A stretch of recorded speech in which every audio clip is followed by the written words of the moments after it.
Hey everyone, Eric Watson here, freelance writer, player of games, writer of words, recorder of videos, and a tabletop role-playing aficionado. With this video, I'll be looking at the Monster Manual Expanded series as it appears in online role-playing website Roll20.net. Monster Manual Expanded 1, 2, and 3 are designed by Dragonix and available to purchase via the DM's Guild in PDF, Roll20 VTT, or bundles with both versions. This video has been sponsored by the publisher. I know what you're thinking. Now, wait a minute, Eric. Didn't you already review Monster Manual Expanded Series? Yes, I did actually. I reviewed the first one back in 2020 and the third one in 2021 when it was brand new, which is why this is not technically a formal review, but I'm going to go over how the Monster Manual Expanded Series appears in Roll20, what it means to have them in the compendium, and if that's something that you would like to unlock in your game. So specifically, they're not available on the Roll20 marketplace as with all the products that are first available in the DM's Guild through third parties that release their products there. You have to purchase it in the DM's Guild, which is why we're looking at the DM's Guild right now on your screen.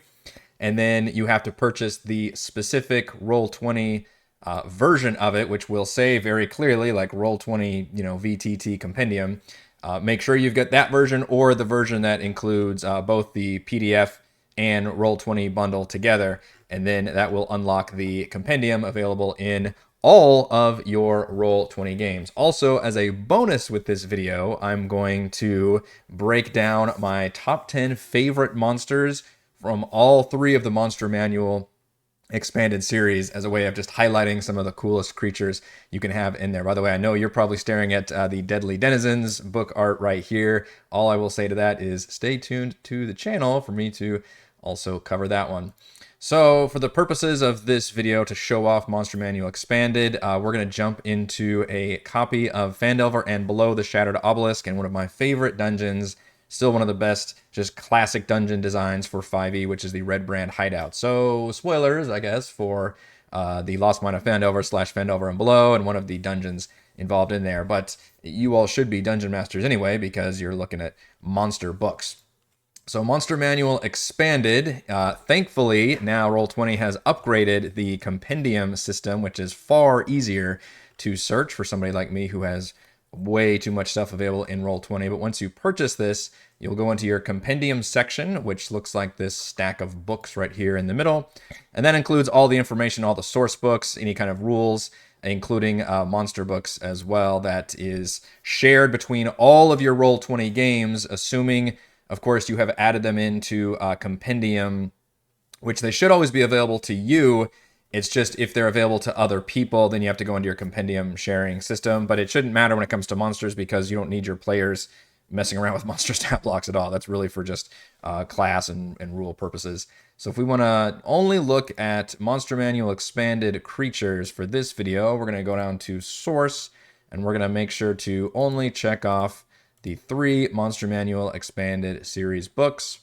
Hit Apply. And then all we've got available right now to show is stuff from Monster Manual Expanded, which I believe each of these includes hundreds of monsters and variants of existing monsters. So the big selling point for this entire series was taking creatures from the original 5e Monster Manual, like your orcs, your goblins, but also like gricks and grells and beholders and hookors, and then providing different variations of those monsters. So you might have like baby versions or greater versions, for the more monster types. And then for things like orcs, you'll have, like a chieftain and a priestess and a chanter and all these different variant stat blocks, so that you don't have to just use the same basic like orc stat block for everything. For example, I wonder if I can scroll all the way down to get to orc just to show you an example. Bugbear is another good one of having lots of different options available. There's elite versions, there's greater versions. Elementals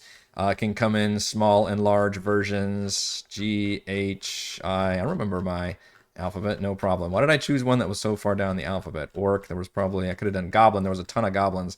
Ogres, we've got several different ogre versions. Champion, Chieftain, Earth Shaman, Monarch, Mummy, Revenant, Skeleton, Skirmisher, Vanguard, War Hulk, Rat, Witch Doctor. That's just ogre variants, and all of these have artwork to go with them and token art, which you can, in fact, let's go and look at the Ogre Witch Doctor. So for the compendium, notice how I can just click it here and it pulls it up as it would look like in the source book in Roll20, if such a thing, existed digitally. And then you can scroll through and get what looks like a nice, pulled together stat block that would appear in the book. This is not necessarily what you're going to see when you pull it into the game, and I'll show you that in a second. But you can see here's the full stat block as it would appear. And then if we wanted to grab this creature, we would take it and just drag it onto the map. And what that's going to do is it's going to populate it into our journal entry, which is here at the top, and then place it with its stat block all ready to go. I'm going to minimize this real quick right here. So you can see even the dynamic lighting is working automatically before everything is darkened. And now this thing has default vision and dark vision. Not that you really care if this creature needs to see, but just for the fun of it, we can turn that on and see what our Ogre Witch Doctor can see with the dynamic lighting. This is, of course, the pro version of Roll20 where you can see the dynamic lighting in action. But the stat block is fully operational. It's got the hit point bar on there. And then if we wanted to click any of these attacks, they will actually work directly through the Roll20 system. We can even turn off advantage if we don't like that, which I do not. Advantage toggle is turned off. Don't auto roll damage is turned on. So now if I were to swing with my quarterstaff, it just rolls once. And if this were to hit, I can then hit the damage. Boom. Everything is already done and baked in there. All these other abilities, you can click them, will appear on there. We can turn on Spirit Guardians and have that automatically give us the wisdom save and the damage, show the spell description for all the players. It's just all baked in there automatically. And in fact, if we even wanted to give our Ogre Witch Doctor, which by the way, I realized I said Orc first and then switched to Ogres. Oh God, almost made it to Orc and then I ran out of patience.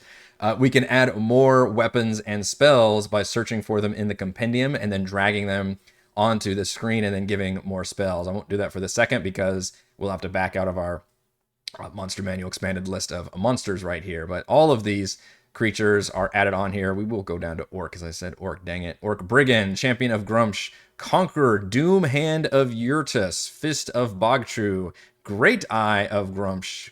Add all these creatures on here if we like to. We've got so many Orc Scouts, Sharpshooters, Skeletons.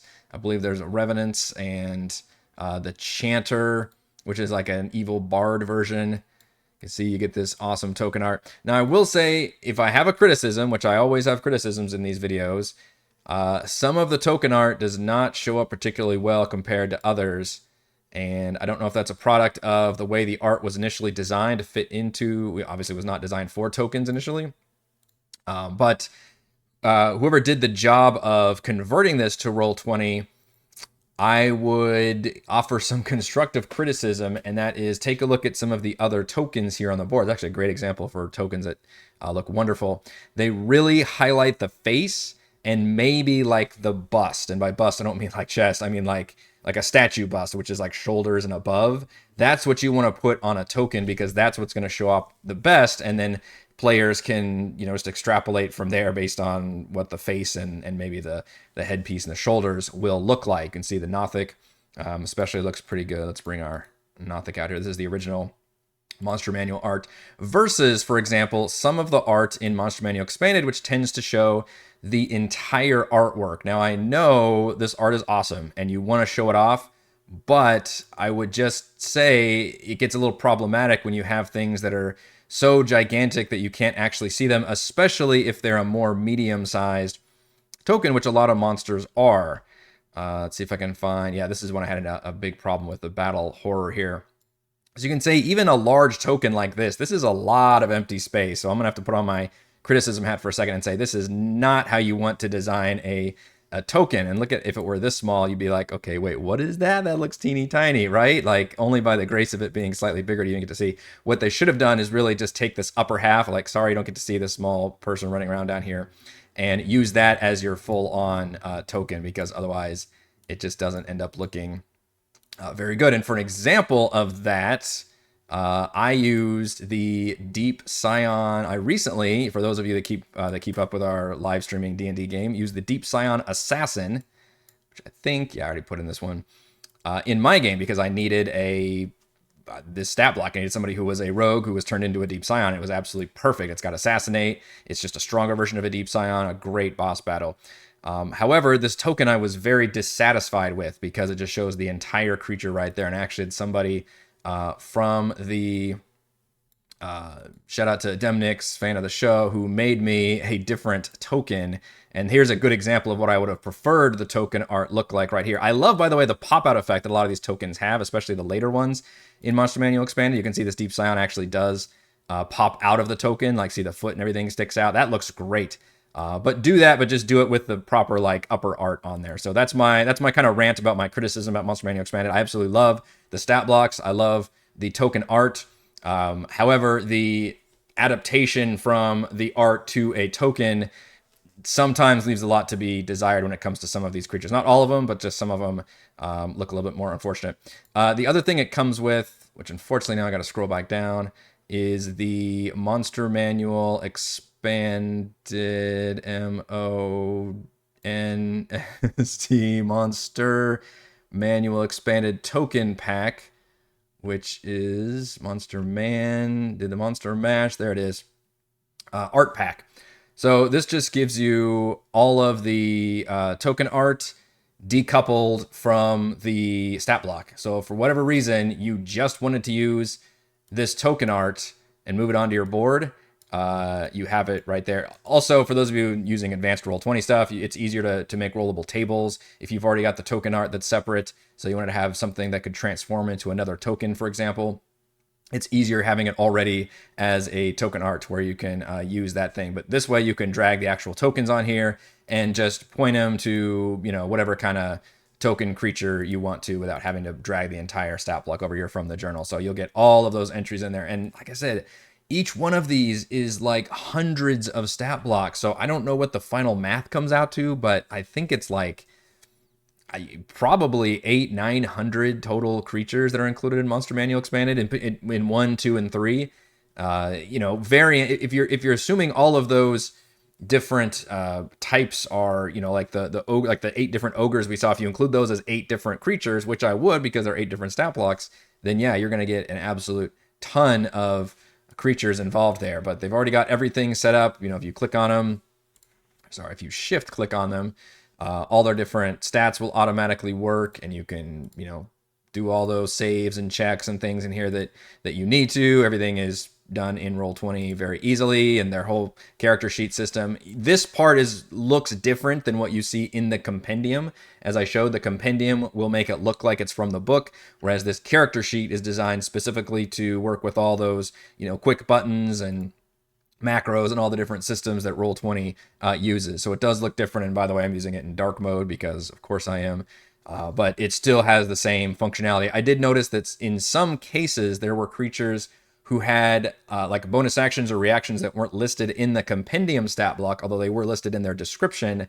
But then when I took them over to Roll20 and looked in the character sheet itself, those did have everything set up correctly. So it might have just been a slight oversight with the way the compendium was listed. I forget which examples I had that did that, but they did end up working in Roll20 and were fully listed when it came to the actual stat blocks in there. But I am, you know, you can look at my review for Monster Manual Expanded.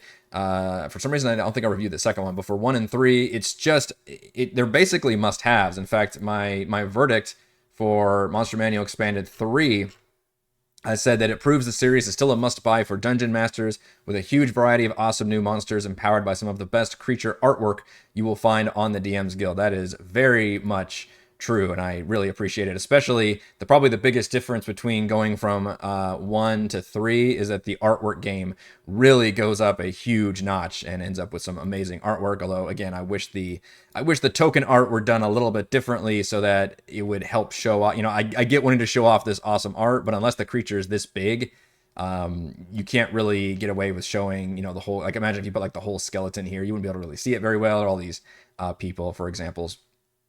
All right, who is ready to look at my top 10 monsters? Oh, and real quick, again, for the compendium purposes, you know, I'm in this mode. I can jump over to, for example, our Icewind Dale Rime of the Frostmaiden campaign, which wrapped up last year, and it's the exact same system. So just to show off how this works, I go to monsters, I go to filters, which, man, I'm still very, very glad that Roll20 fixed this whole system and updated it, so it makes it much easier to find everything.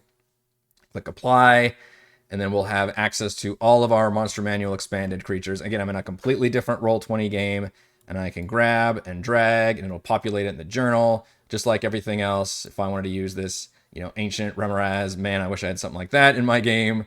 We've got the awesome artwork and the token and everything already works in here. Wow, that's a cool giant token.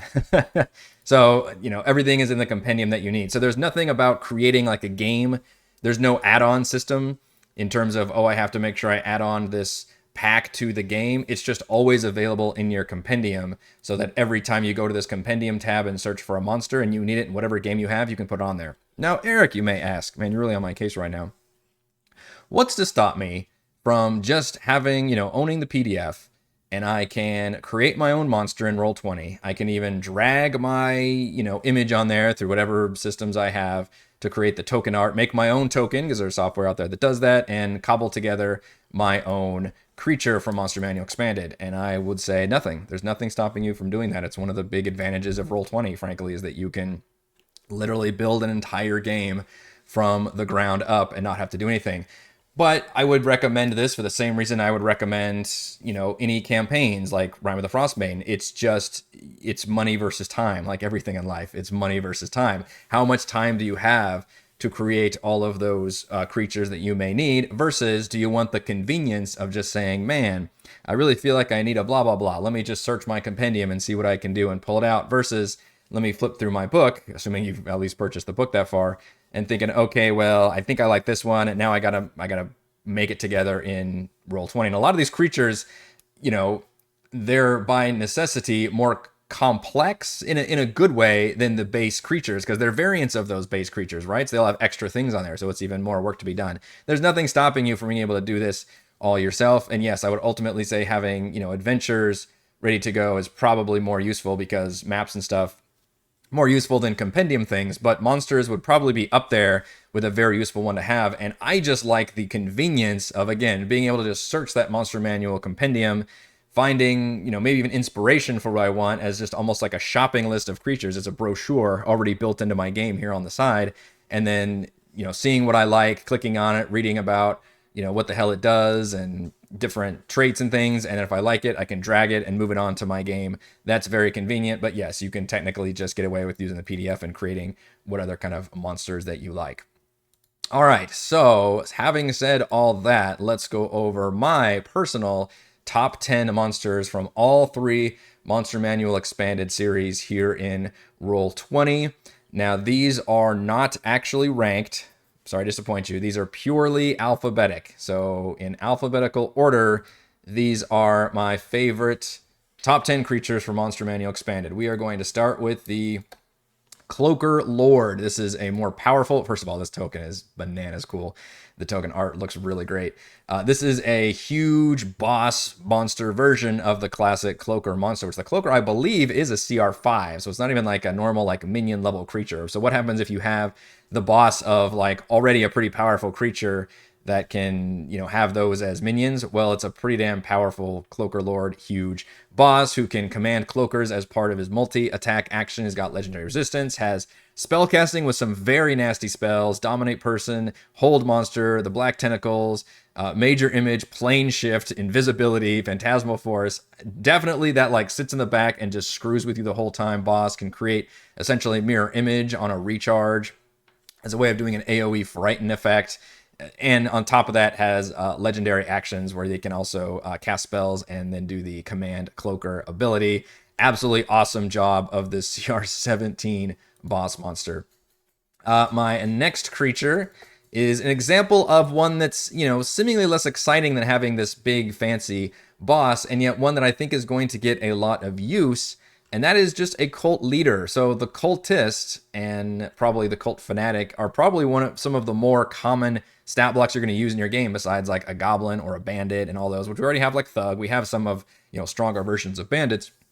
But this provides kind of a boss version of the cultist stat block. And they even have the dark devotion ability, just the daggers, but it's really the spell casting that helps bring it home in terms of having hold person, command, deafness, inflict wounds, good nasty spells that are still thematic. You know, they're not really elemental themed. It all feels very dark and culty themed, but also legendary actions and reactions, which is something I really appreciate that Dragon X creates for a lot of these creatures, in that you don't have to be this big, huge, you know, CR17 boss monster just in order to get cool boss actions and feel like a proper boss fight. Because guess what? Tier 1 and you know, tier 2 and all the different tiers of play deserve cool boss fights, right? You don't just have to fight a slightly like max hit point version of something. You can actually have a creature with cool abilities, and I love that design process for these monsters. So as a reaction, it has kind of the Goblin Leader ability, I believe, where it can put one of its allies in place of being attacked to keep the boss up a little longer. It has special charming abilities, or it can cast cantrips, or you know, inspire or his own troops. So all these things, just a great job of creating a boss version of a cultist that I think is very needed, even if it's not the, you know, crazy exotic sexy creature. Speaking of crazy exotic sexy creature, we're gonna go to the Deep Spawn, which is an absolutely hilariously crazy creature. I don't even know what the hell this thing is supposed to be, other than it's got all these tendrils and maws and limbs. It spawns monsters on its own, which is pretty bananas. It's only CR12, which is shocking. But it's got, like I said, this crazy multi-attack where it's got all these limbs and weapons and like teeth everywhere. It also has useful spell casting, but more importantly, can spawn creatures as just a bonus action, and then can do all these things with different creatures, and has a huge ton of legendary actions. Absolute insane, weird, like mobile, sentient monster factory creature that would be just an amazing thing to drop down. The Eldritch Flame Skull is my next creature. Everybody probably remembers the classic Flame Skull as being a real party killer from Lost Mine of Fendover with the once per use fireball spell, only CR3. So what happens if we make a big boss version, kind of boss version, doesn't really have like legendary actions or anything, but interestingly, I like the fact that it doesn't have just like 3 uses of Fireball, for example. The designer actually tried to come up with slightly different things that it can do. So it's got more spellcasting opportunities. It's got like Plane Shift and Mirror Image. It's got Fiendish Rebuke, which is basically just Hellish Rebuke, but with fire and necrotic damage. And it's got Hellfire, where it can just create little explosions everywhere as a basic action, I believe. It's not even on recharge. Just a huge AoE it can do every turn that causes fire and necrotic damage, or it could just shoot with its eye ray. So the Flame Skull is already nasty. This is just a even nastier version of the Flame Skull. The Gouger at number 5, I think we're at, is a anti-beholder hunter, even though it looks like it's a beholder variant. Which there are, by the way, several cool beholder variants. I almost went with the Eye of the Deep, which has the like crustacean pinchers and swims through the water. The Gouger, though, hunts beholders created by the Ferrum, and has the ability, in addition to having 4 of the eye rays of the beholder, which always makes them a pain in the butt to fight, it has a tongue that can poke your eyes out, basically. When it attacks and hits, you have to succeed on a Constitution saving throw or become blinded until it has regained all of its hit points, which is a very interesting way of curing a condition that I have not seen before. And the idea is, if it's attacking beholders, it then disables those eye rays. So interesting that it's a creature designed to hunt other powerful creatures, but yet the party could obviously still run into such a creature. And the fact that its tongue can also blind the players and be pretty nasty is just absolutely hilarious. That is the Gouger. Next up, we have the Cobalt Trapmaker, another one where I didn't want to try to just focus on big, nasty, awesome creatures, but highlight maybe some of the more interesting variants. And the Cobalt Trapmaker, not even the first time I've seen somebody make a Cobalt Trap creature, which Cobalt Press has theirs in the Tome of Beasts. This is kind of a similar idea where the Kobold can, as an action, lay down different kinds of traps, which there are a bunch of traps included in its stat block, which is fun. There's gas traps, there's explosive blasts, there's blinding traps. Just really makes fighting kobolds a lot more interesting. But also that the stat block is baked in to be able to run around the battlefield, even in battle, not necessarily just before, while the party is still delving into a dungeon, but it's got like a good stealth score, and it has the rogue cunning action where it can take a bonus action dash dash disengage or hide action, and can drop caltrops as a bonus action to literally slow people down trying to hunt it. So you can picture this creature running around, just dropping the traps as an action, and then caltrops or, dashing or disengaging as bonus actions to maximize the use of its hilarious stat block. Also an added sneak attack and pack tactics, which is really quite powerful when it's got its short bow. It can just sit there and attack. So for a simple CR2 creature, this thing has a lot of things it can do to make kobolds a lot more interesting.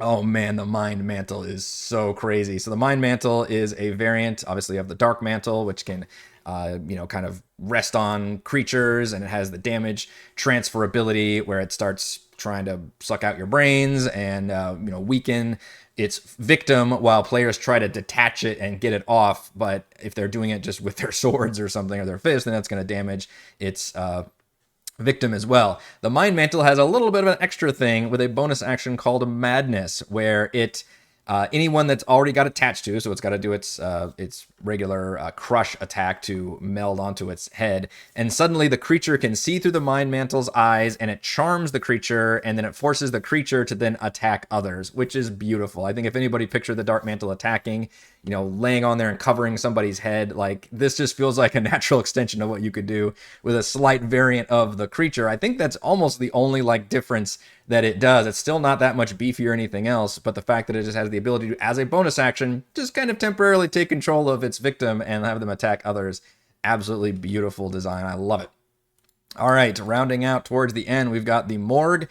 I am almost certain, and I'm sure some of you in the comments can help me out, that this was a classic D&D creature. Even this art looks very familiar to me, where it's this creepy skeleton but with animated intestine and organs inside of it. But I love the description of this one, especially as just a nasty serial killer that actually just enjoys sadism and cruelty and murdering people. It's turned into an undead. It can talk to people. It loves just torturing them and messing with them. It can create ghouls as a bonus action, which is pretty nuts. Cunning action is a great thing to give to enemies, and it can paralyze you with its tongue, which is incredibly gross, but I love it. It's got the multi-attack with the tongue. It's just kind of got all those things, but I loved the description of a just undead, nasty creature who enjoys his work. The Thessal Hydra at number 9. This picture is absolutely bananas. I'm going to read the description for you. The Thessal Hydra is a massive creature with a reptilian body covered in shiny deep scales and other yellow undersides. Trailing from its rear is a 25-foot-long tail that ends in sharp pincers. In place of a head is a huge maw crowned by 8 7-foot-long serpentine heads. Yeah, basically, it's crazy looking. It's this big dinosaur-looking dragon creature with a pincer, lobster tail at the end of its tail thing. And then its head is missing, and instead just has the Sarlacc pit of teeth with a maw and then a bunch of snakes around it. And its stat block is, of course, equally bananas. It's got all kinds of multi-attack, kind of like the Hydra system. And of course, it even has the Hydra thing, I believe, where if heads go down, it gets extra heads that grow in that place. The tail pincher can, grapple and restrain you, and the maw can just eat you, as well as dealing acid damage on top of the piercing damage, and it can spit acid just in case you need it to have a ranged attack. Awesome, awesome, awesome creature. CR12, 200 hit points, just feels like a fantastic boss monster that's really unlike anything, and the fact that it can do all the things that you I would just love to describe this creature to players, right? When it rises up out of the swamp or something, they're just what? Now what? And the token, a little bit of complaint on the token art here. I wish this were blasted up a little bit, but that's, again, you can tell the art was not designed for tokens, and a little bit of a criticism there, but honestly, not like the deep spawn, which looks better as a fully out with the token. But man, I love that stat block so much. Finally, we have the Wendigo. This one is very special to me because in our Rime of the Frostbane campaign, we had a whole, spoilers, I guess, for our campaign. One of our player characters had a cannibal secret, and they were able to transform into a Wendigo occasionally, and I had to come up with my own stat blocks for that creature because I could not find any official stat blocks here. This one has a really great Wendigo stat block that I absolutely would have used at least once we got to higher levels. CR9 obviously wouldn't have been able to grade for lower level, but it has all the things that I was trying to do myself, which is regeneration and claw attacks and frightening howls, a bite, that, which I didn't do this. This is actually really clever. Not only does it poison and disease you, but it reduces your wisdom score, kind of like a shadow would reduce the strength score that you had. And if it's down, if it's reduced to a 3, you just go insane and you become an ally of the Wendigo. And now you suddenly have to, you just become a minion of the creature. And now, thankfully, that wisdom does go back to normal after a short rest. So basically just for that combat. But that is a really cool effect and a great way of reflecting the Wendigo curse upon the rest of the party and makes it extra scary. So those are my top 10. Again, alphabetical order, but if I had to choose just at a real quick glance through everything on there that they had, that's just a great example of some of the more interesting, cool creatures that you can get in Monster Manual Expanded. And I think that is going to do it for this video. If you enjoy these videos, consider using my affiliate links for online shopping and supporting me via patreon.com/RogueWatson. Shouts to Platinum patrons Joe, Will, Thomas, Stan, Brandon, Zenocider, Eclectic, Roleplay Roll, Christopher, Corey, Big Nut, John F, John L, Eric, Tyler, Nathan, Crystal Lake, Counselor, Andrew, Gerald, the Reldrin, Captain Woody 79, Stephanie, Andy, Patrick, Jason, Ismail, Amit, Lumpy, Spuds, and Sharny. And gold patrons RPG, Papercrafts, Pretty Boy, and Yuma, Dead Lizard Lounge, Sam, Jerome, Nathan, Fast Like a Tortoise, Scott, Rufus, Carolyn, Jerry, Glenn, Marcus, and Mark. Thank you all very much for your support.